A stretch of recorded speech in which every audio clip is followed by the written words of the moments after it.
There's lots of things that a company can do with its cash flow that it generates through its operations. One of those things is to pay a dividend to its shareholders. The others is buying back shares, investing back in its business, or paying down debt.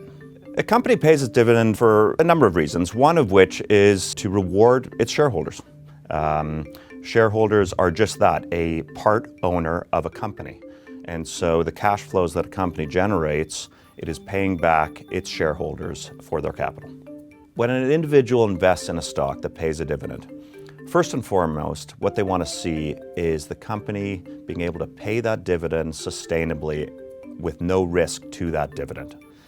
The second thing is dividend growth, because what that signifies is a company that is strong in its business, in its industry, has a competitive moat around its business, and is reinvesting in itself to sustainably grow that dividend for its shareholders.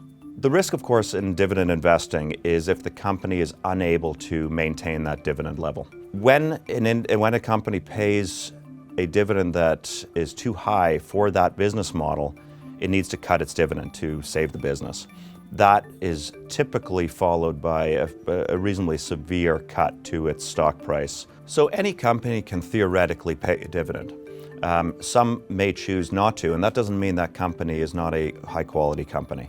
Typically, those companies that don't pay a dividend or choose not to pay a dividend are growth companies, because they take all the cash flows that they generate and invest it back into their business to grow further down the road. So when we invest in dividend-paying companies, we look at the fundamentals of that business. We look at how strong the management team is. What is the track record of that management team? How strong are the operations? But what you get with those high-quality companies that can grow their dividend is solid companies that only strengthen over time.